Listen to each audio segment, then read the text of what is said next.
The excavation site on Kepler 442b hummed with activity as Dr. Leo Martinez brushed centuries of crystallized dust from what appeared to be a stasis pod. The archaeological team had been digging for 3 months, but nothing prepared them for what lay beneath the ancient battlefield, a perfectly preserved chamber that predated any known civilization in this sector. "Leo, you need to see this," called Lisa Chen, the team's xenotech specialist, her voice echoing through the subterranean cavern. She stood before a massive obsidian blade, nearly 2 meters long, embedded in a pedestal of unknown metal. The weapon seemed to drink in the light from their portable lamps, radiating an unsettling presence. Leo approached carefully, his scanner flickering erratically near the blade. "The energy signatures are off the charts. This thing's been active for... Wait, that can't be right." He tapped the device. 200 years? Minimum? "There's something else," Lisa said, pointing to the pod behind the blade. Through the translucent surface they could see her, a warrior woman, her face bearing intricate scarification patterns that glowed faintly blue. Her eyes were covered by a metallic blindfold embedded directly into her skull. "The pod's biometrics show she's alive, Leo. Barely, but alive." The rest of the team gathered around, murmuring in a mixture of awe and apprehension. This was unprecedented. The Galactic Council had strict protocols about disturbing pre-contact civilizations, but this warrior clearly wasn't native to Kepler 442b.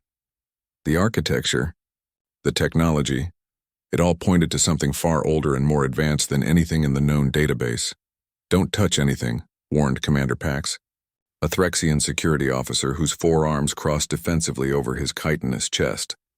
"Humans and your curiosity. Every tomb you open, every artifact you grab, it always ends in chaos." Leo ignored the jab.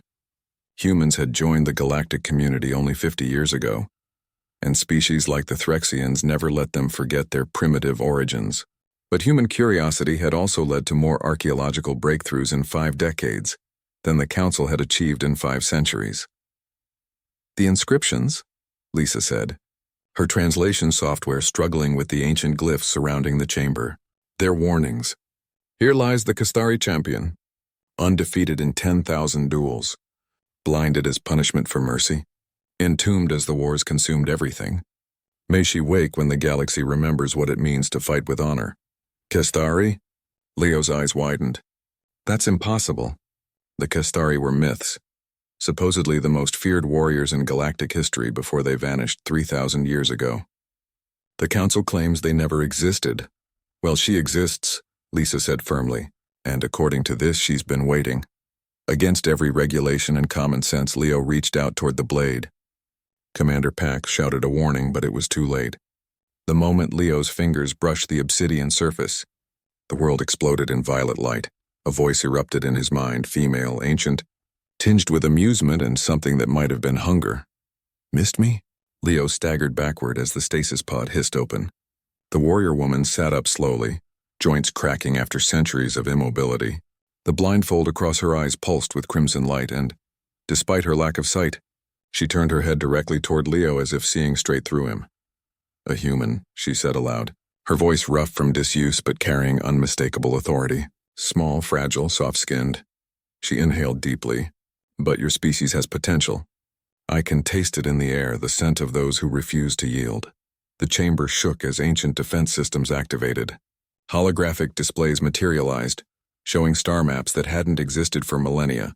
The warrior rose to her full height, easily 2 meters tall, and stretched, her movements fluid despite the long sleep. "My name is Kelthara," she announced, reaching out without looking and grasping her obsidian blade perfectly. The weapon hummed in her hands, eager. "And you, human, have made a terrible mistake. Or perhaps..." She tilted her head, a predatory smile crossing her scarred face. "The best one." Commander Pax drew his plasma rifle. "Hands up. You are in violation of..." Kelthara moved. One moment she stood by the pod. The next, she was behind Pax, her blade resting gently against his throat. None of them had seen her move.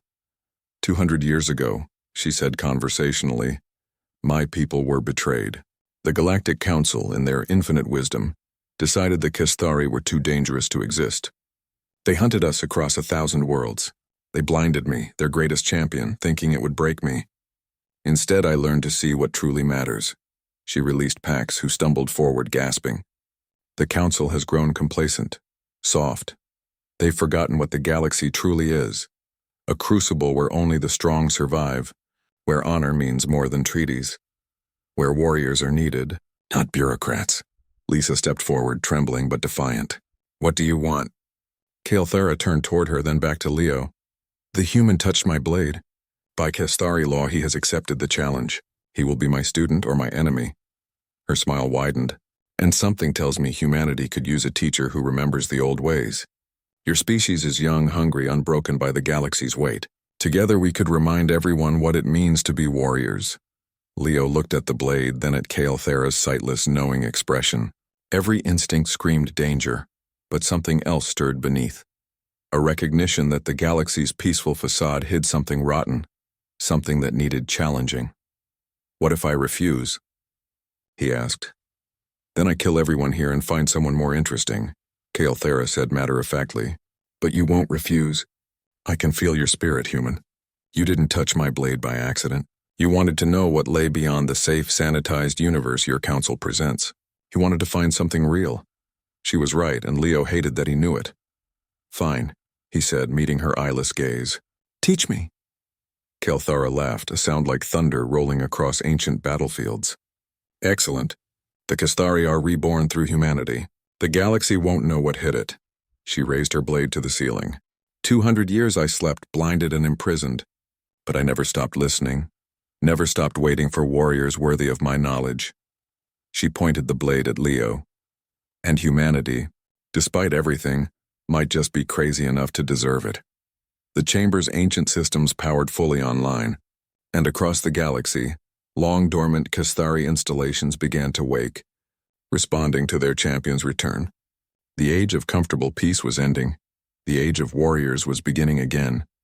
And it started with a curious human who couldn't resist touching a sleeping legend's blade.